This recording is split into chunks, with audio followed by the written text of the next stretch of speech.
Here he is with a very different subject, the Reverend Ian Paisley. Mr. Paisley had recently been to Dublin in the middle of the night to register a protest at the Irish government's involvement in Northern Ireland policy. This from the Mike Murphy Show, May 1984.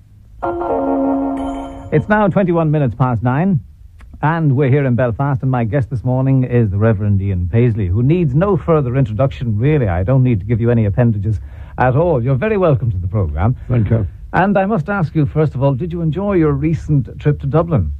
I certainly enjoyed my recent trip to Dublin. We had 2 cars. We christened one of them Charlie and the other Garrett. The other one Garrett. And we had, of course, citizen band radio connection between the two. So Charlie and Garrett had quite an interesting conversation all the way to Dublin. I bet they did. It's a pity it hadn't been recorded. It would have been very interesting to play it back and listen to it. But did not one of you, either Charlie or Garrett, get lost when you got to Dublin? No, the man that got lost was the BBC man who we met in Dublin, Mr. Ray Hayden, who eventually, I think, landed in the hands of the guards. Yes, that's right.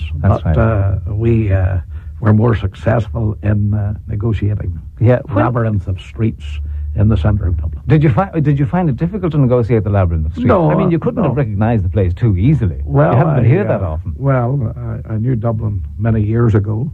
Preached in the City YMCA many years ago, and I preached also in O'Connell Street at an open air meeting under the auspices of the Irish Church Mission many years ago. So I at least had some recollection. Of course, O'Connell Street without the Nelson column is a different situation to what I always recognised. Yes. A big change without the column. Yeah. Did you have a chance in your little sortie to have a look at Dublin and see just get in and get out? No. We went, of course, to the Leinster House, and were accosted by a very large member of the Gardaí, who said to me in a very strong accent, he says, "And what would you be doing in Dublin at this hour of the morning? Is it you yourself?" I think he was amazed that he should wake up in the morning and rub his eyes and see Ian Paisley and his fellow MPs, the whole entire parliamentary party of the Democratic Unionist Party on the doorstep of Leinster House. It was rather a shock for the good man. So I'll tell you now, if my mother, God rest her, was alive at this stage and saw me sitting talking to you, she would say, the very devil himself.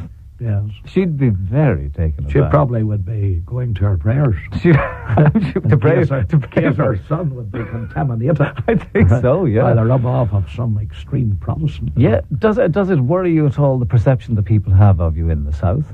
No, not really. I think that a lot of that is largely a media image.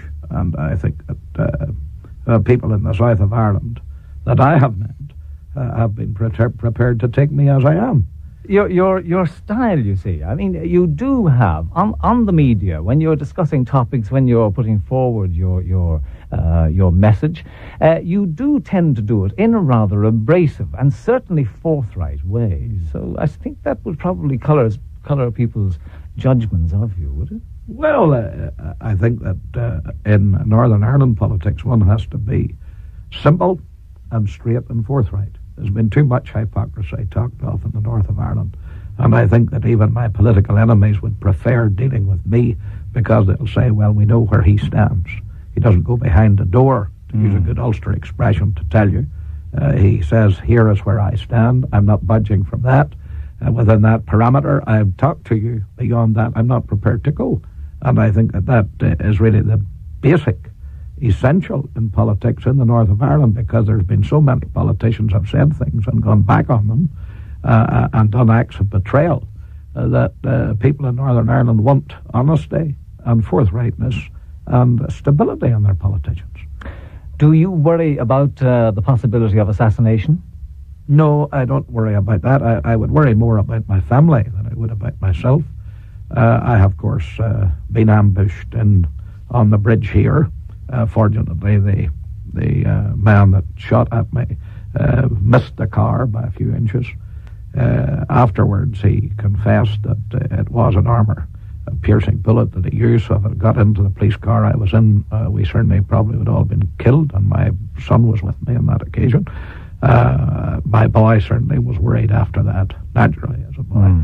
I am a Calvinist in theology, if I might explain that. I believe in the sovereignty of God overruling all things, and I believe you're immortal till your work is done. And when your work's done, then it is foreordained that that's the way you're to leave this earth, in the overruling providence of God. Not minimizing the sinfulness of second causes and the people responsible, but God works all things together for good to them that love God. That is my theology, so I can rest easy in bed at night knowing that all things are working together for good. I can rise in the morning and face the future with that great confidence in my heart. Ian Paisley talking to Mike Murphy, 1984.